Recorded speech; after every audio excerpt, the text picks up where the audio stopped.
Élisée, c'est bon, vous voyez mon écran?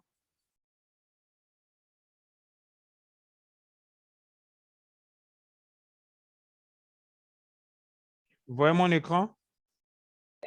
Oui, oui. OK.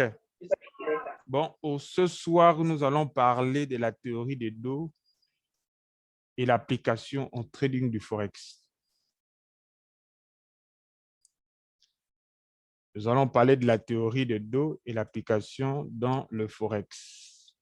Bonsoir à ceux qui viennent à peine d'arriver. Nous avons commencé le cours. Nous avons 40 minutes. Il faut qu'on termine ce cours d'aujourd'hui. Donc, en parlant de la théorie des dos, c'est une introduction de l'analyse technique, l'analyse des graphiques en fait. La théorie des dos constitue la base de l'analyse des graphiques. Tous les principes et les techniques de l'analyse graphique ou chartiste ne sont au final que des évolutions et des applications et des cas particuliers de la théorie de dos. Certainement, vous allez me poser la question, qui est Do en fait? Do, ici, c'était un journaliste. C'est un journaliste. Il était un journaliste, voilà, parce qu'il est décédé. Celui qui a fondé le journal Don Jones. La théorie des dos est une théorie qui s'applique sur le mouvement des prix du marché.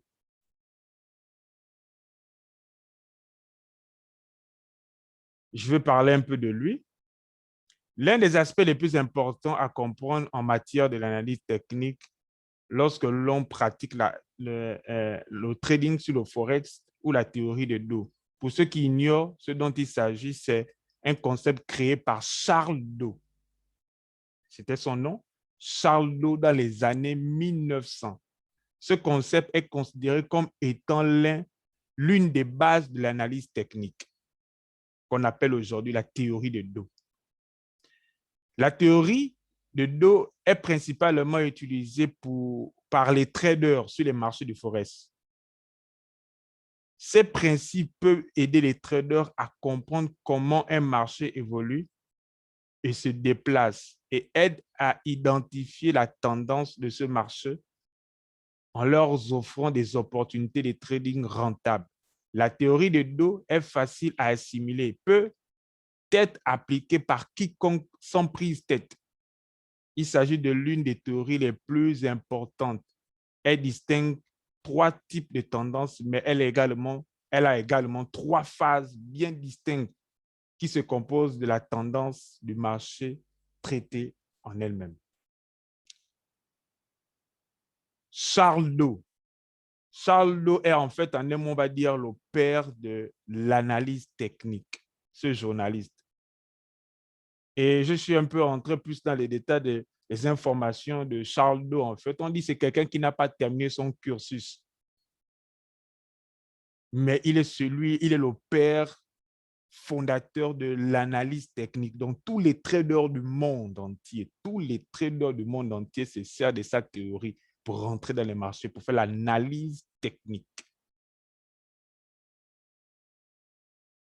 Élaboré pour l'analyse des marchés en action à la fin du 19e siècle, tous les éléments de cette théorie ne sont pas forcément directs et applicables au Forex. Plutôt que de se contenter d'exposer la théorie originelle de Do, nous allons présenter dans cette leçon les principes et les techniques directement applicables au trading sur les marchés des devises. La définition d'une tendance selon la théorie de Do. La définition d'une tendance selon la théorie de Do. Comme je vous ai dit au préalable, on trade en suivant la tendance. Et c'est ce que Do va nous dire. On trade en suivant la tendance. S'il n'y a pas de tendance, si le marché ne présente pas de tendance, il ne faut pas rentrer en position. N'ouvrez pas de position si le marché n'est pas en tendance. C'est lorsque le marché est en tendance que l'on ouvre une position. Et c'est ce que Charles Do, dans sa théorie, va nous expliquer. Avant de définir les tendances selon la théorie de Do, il convient de faire le point sur les notions de pic et de creux. Je vais vous montrer ce soir qu'est-ce qu'est un pic et qu'est-ce qu'un creux. Je crois que hier, on a un peu parlé en bref des pics et des creux. Maintenant, aujourd'hui, on va bien spécifier c'est quoi un pic et c'est quoi un creux. Donc, sur chaque tendance, nous devons voir des pics et nous devons voir des creux qui servent de base à la définition et à l'analyse technique. Comprenons ça bien parce que c'est ce qui va nous servir. La notion des pics et des creux qui servent de base à l'analyse, de définition et à l'analyse technique. Tant que tu ne vois pas des pics et des creux, on ne parle pas de tendance. Tant que tu ne vois pas des pics et des creux, on ne parle pas de tendance. Quelles que soient les échelles de temps, les paires de devises évoluent rarement longtemps en ligne droite. Les évolutions des devises sont ainsi constituées de petits mouvements haussiers et de petits mouvements baissiers qui, mis bout en bout, a constitué des tendances. Les pics et les creux, également appelés les plus hauts et les plus bas, sont donc les points de retournement, les petits mouvements qui constituent la tendance. On va bien comprendre ça avec les schémas. Voici ce qu'on appelle un pic. Quand on voit sur une tendance, voici ce qu'on appelle un pic et voici ce qu'on appelle un creux. Est-ce que vous voyez? J'espère que je me fais bien comprendre et je me fais bien entendre. On parle de pic quand il s'agit d'une tendance haussière et on parle de creux quand il s'agit d'une tendance baissière. On parle de pic quand il s'agit d'une tendance haussière et on parle de creux quand il s'agit d'une tendance baissière. La définition des tendances selon la théorie de Dow se base donc sur l'étude de ces pics et ces creux successifs. Dans le cas d'une tendance haussière, chaque nouveau plus haut doit être plus haut que le précédent. Je me reprends. Dans le cas d'une tendance haussière, quand on est dans une tendance haussière, donc sur un pic, il faut, pour parler d'une tendance haussière, un pic, le pic précédent doit être au-dessus du pic. Le pic qui suit doit être au-dessus de celui qui est le précédent. Je vais vous montrer ça dans un exemple. Ce qui vient, il explique. Dans le cas d'une tendance, donc selon la théorie de Dow, dans le cas d'une tendance haussière, chaque nouveau plus haut, donc chaque nouveau pic, doit être plus haut que le précédent. Donc chaque plus bas doit être plus haut que le précédent. Dans une tendance baissière, chaque nouveau plus bas doit être plus haut que le précédent et chaque nouveau plus haut doit être plus bas que le précédent. Voici dans le cas d'une tendance haussière. Regardons la tendance haussière. Regardez le premier pic de la tendance haussière. Le premier pic de la tendance haussière. Regardez le second pic de la tendance haussière. Il doit être plus haut que le précédent. Donc, celui-là doit être plus haut que le précédent. Et celui-là doit être plus haut que le précédent. Ça, c'est dans le cas d'une tendance haussière. C'est ce qu'il dit ici. Il dit, dans le cas d'une tendance haussière, chaque nouveau plus haut doit être plus haut que le précédent et chaque nouveau plus bas doit être plus haut que le précédent. Dans le cas d'une tendance haussière, voici le plus haut là. Quand la tendance monte, voici le plus haut et le précédent. Le précédent plutôt, voici le précédent ici. Vous voyez? Sur cette tendance haussière, le pic là doit être plus grand que ce pic là. Et ce pic là doit être plus grand même que les deux pics. Et au creux, vous voyez bien que ce creux doit être plus grand que ce creux. Et l'autre, le nouveau creux, doit être plus grand que les deux creux. Là, on va parler des tendances haussières. Là, on parle de tendance haussière. Maintenant, dans le cas d'une tendance baissière, regardez bien, dans une tendance baissière, il dit, selon la théorie de Dow, on dit, dans une tendance baissière, chaque nouveau plus bas doit être plus bas que le précédent et chaque nouveau plus haut doit être plus bas que le précédent. Vous voyez? Lui, là, lui doit être plus bas que celui-là. Le nouveau doit être plus bas que celui-là. Donc, là, on parle de creux. Donc, le plus bas. Donc, les creux. Le creux, là, doit être plus petit que celui-là. Et le creux, là, doit être plus petit que celui-là. Et le pic, là, doit être plus petit que celui-là. Et l'autre pic, au fur et à mesure que le nouveau pic doit être plus petit que l'ancien pic. Là, on parle de tendance baissière, selon la théorie de Charles Dow. Charles Dow, qui est comme son nom l'indique, jeter les bases de la théorie de Dow, utilise une métaphore très intelligente pour expliquer ce principe en comparant l'évolution des cours en comparant plutôt l'évolution des cours à la marée. Donc, il a pris, en fait, sa théorie découle en fait des vagues de mer. La vague précédente doit être plus grande que l'ancienne vague, en fait. En effet, lorsque les vagues avancent successivement de plus en plus loin sur la plage, la marée est montante. À l'inverse, quand les vagues successives s'éloignent de plus en plus de la plage, la marée est descendante. Il en va de même pour les tendances des graphiques. Si les sommets sont toujours plus élevés, la tendance est généralement haussière.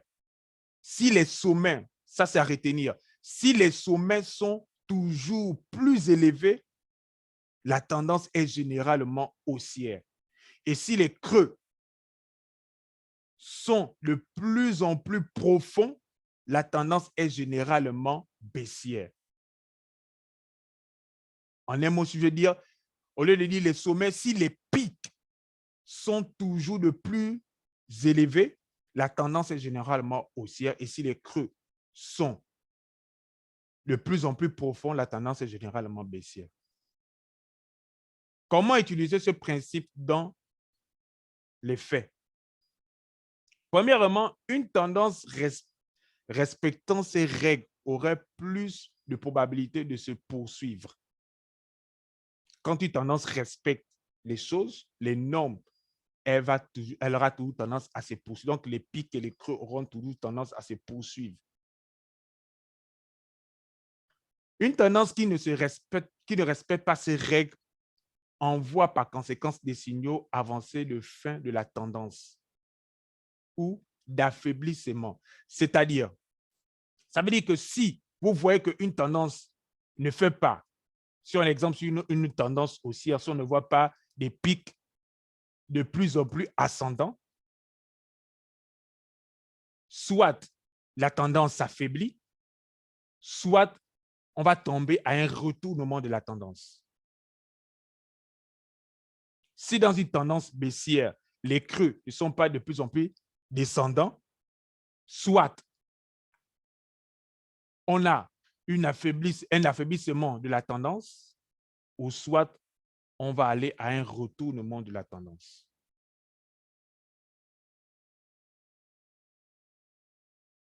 Si on a le choix entre deux opérations, on préférera donc suivre une tendance saine qui respecte cette règle.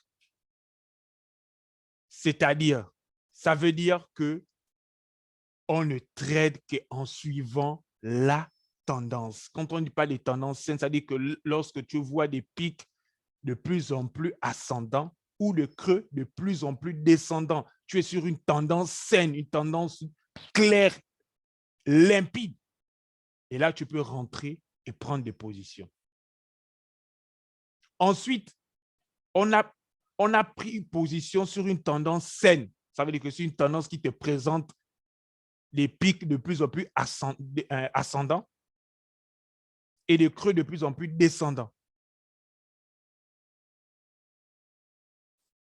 qui ensuite respectent de moins en moins les principes évoqués plus haut. Il peut être judicieux de sortir de la position avant que les choses se corsent. Le concept des poussées russes, ou comme les tendances de termes différents s'imbriquent les uns des autres. Le concept de base de dos. Dans la théorie de dos, disait que le marché a trois tendances. Dans sa théorie, dans la théorie de dos, le marché a trois tendances. Et qu'une tendance se compose en trois parties. La tendance primaire et la tendance secondaire et la tendance mineure. Pour comprendre les métaphores de la marée, on peut considérer que les tendances primaires est le mouvement de la marée.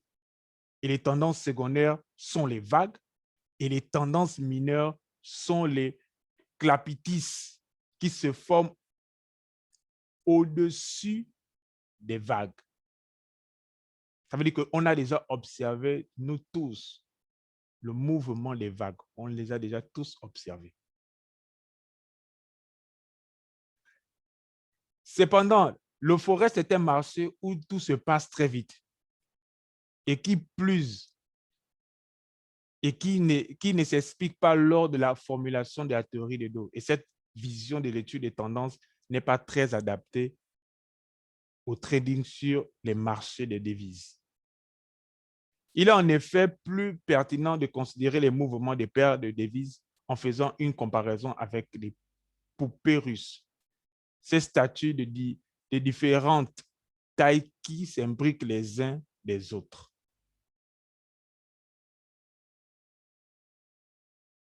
Je vais m'en passer de toute cette lecture pour expliquer véritablement la tendance.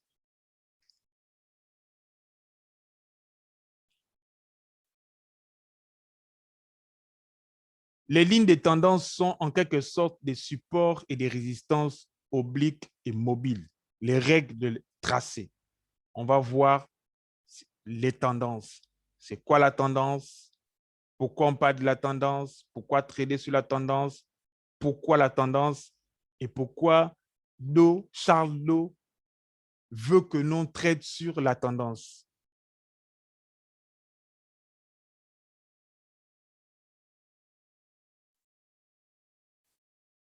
Une ligne de tendance haussière se trace en reliant les plus bas.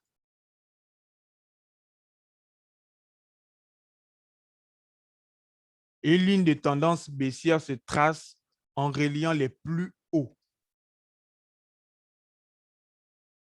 Je reprends. Une ligne de tendance haussière se trace en reliant les plus bas et une ligne de tendance baissière se trace en reliant les plus hauts. Voici une ligne de tendance baissière. On relie les plus hauts. C'est ce que Charles Dow nous dit dans sa théorie. Une ligne de tendance baissière se trace en reliant les plus hauts. Donc, les creux. Donc, la ligne de tendance passe sur plutôt les pics, pas sur les creux, sur les pics. La ligne de tendance passe sur les pics de plus en plus descendants. Là, on parle de tendance baissière. Par contre, sur une tendance haussière, la ligne passe sur les creux de plus en plus ascendants. Là, on parle de ligne de tendance haussière. Et là, on est sur une tendance haussière.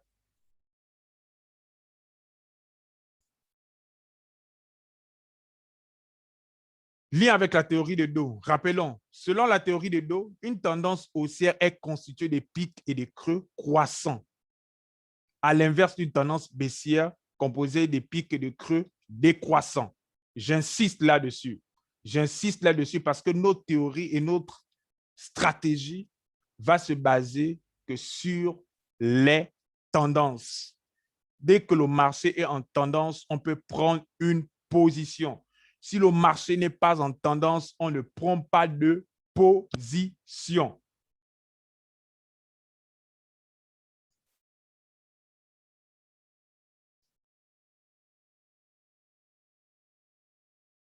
Selon la théorie de dos, une tendance haussière est constituée de pics et de creux croissants. À l'inverse, une tendance baissière est composée de pics et de creux décroissants. Par conséquent, une ligne de tendance haussière met en lumière le respect d'une partie des règles, l'inversion haussière, avec plus de base de croissance. Une ligne de tendance baissière met en lumière le respect d'une partie de cette règle, l'inversion baissière, avec le plus haut décroissant. Ouais.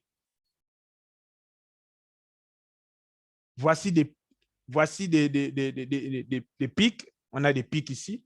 Des pics, des pics, des pics, des pics descendants. On a aussi des creux. Des creux. Voici le premier creux. Voici le nouveau creux qui doit être plus bas que le précédent. Le nouveau creux ici doit être plus bas que les deux précédents. Le nouveau creux ici doit être plus bas que les trois précédents. Quand on voit ça, on dit qu'on est sur une tendance baissière.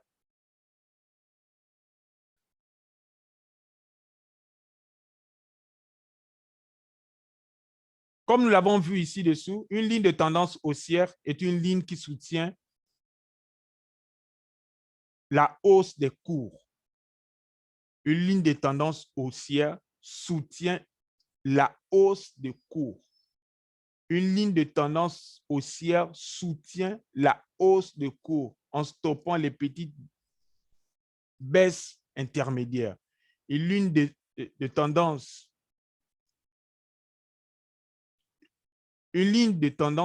haussière est une ligne qui soutient la hausse de cours. En un mot, nous sommes sur ce qu'on appelle le support, ce qu'on a parlé hier, un support. Cette ligne de tendance haussière fait office aussi de support. Je reprends. Cette ligne de tendance haussière fait aussi office de support. Elle soutient les petits cours. Ça veut dire que, regardez, l'actif monte, arrivé là, on a un pic, il redescend, il descend sur la ligne de tendance et il a tendance à remonter. Et après, il atteint le pic et il redescend sur la ligne de tendance et il remonte. Il atteint le pic, il redescend sur la ligne de tendance. Ça veut dire qu'elle est mise ici, cette ligne de tendance est mise ici comme un support qui soutient les petits cours.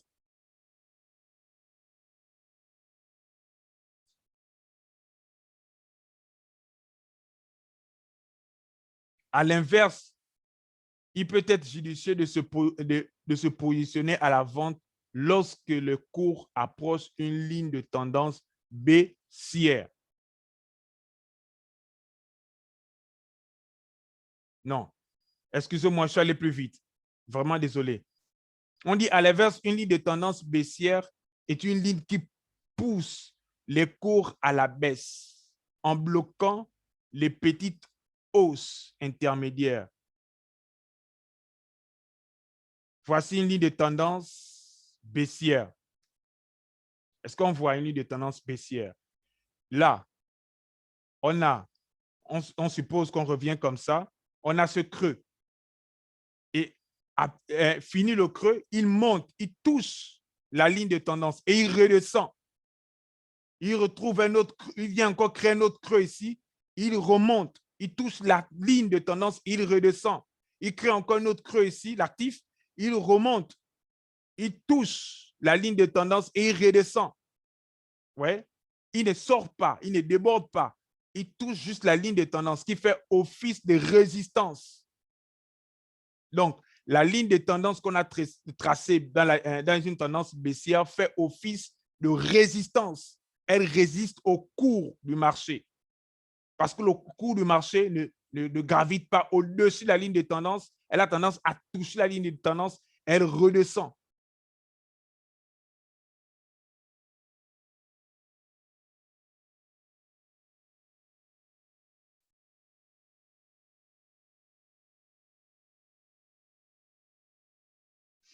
Et certainement, beaucoup de questions vont certainement me poser, mais à quel moment devons-nous rentrer dans le marché? Certainement, les gens vont se poser cette question, mais à quel moment devons-nous rentrer? C'est là où Charles nous dit comment on devrait rentrer dans le marché. Acheter sur une ligne de tendance haussière et vendre sur une ligne de tendance baissière. Ça à retenir. Ça doit faire partie de votre vie, ça. Si tu veux décider de faire le trading, si tu décides d'être dans les marchés boursiers, ça devait faire partie de ta vie. Acheter sur une ligne de tendance haussière et vendre sur une ligne de tendance baissière.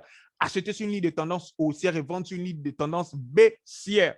Tu achètes une ligne de tendance haussière et tu vends sur une ligne de tendance baissière. Puisque les petites baisses des tendances haussières sont stoppées par une ligne de tendance haussière, il peut être intéressant de se positionner à l'achat lorsque le cours approche et touche une ligne de tendance. Ça veut dire quoi? Voici la ligne de tendance que tu as tracée. Tu traces une ligne de tendance baissière.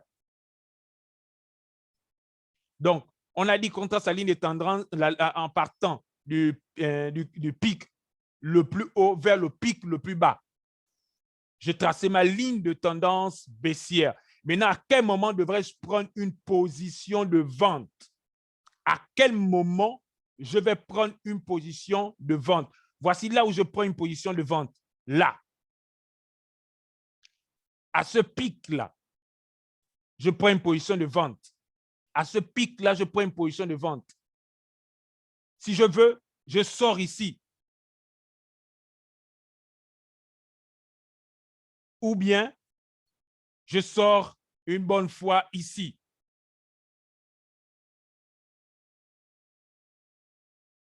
Donc, si tu dois rentrer en position, tu dois prendre ta position sur ce pic du haut. Ainsi de suite. Sur une tendance haussière également, tu dois prendre une position, tu dois prendre ta position sur le creux. Donc, sur ce creux, là. Tu rentres là, ou tu rentres ici, ou tu rentres là, ou tu rentres ici. Mais tu ne dois pas rentrer là. Ce n'est pas possible de rentrer ici. S'il faut rentrer, tu dois prendre ta position sur un creux. En regardant bien ce support que ça a formé.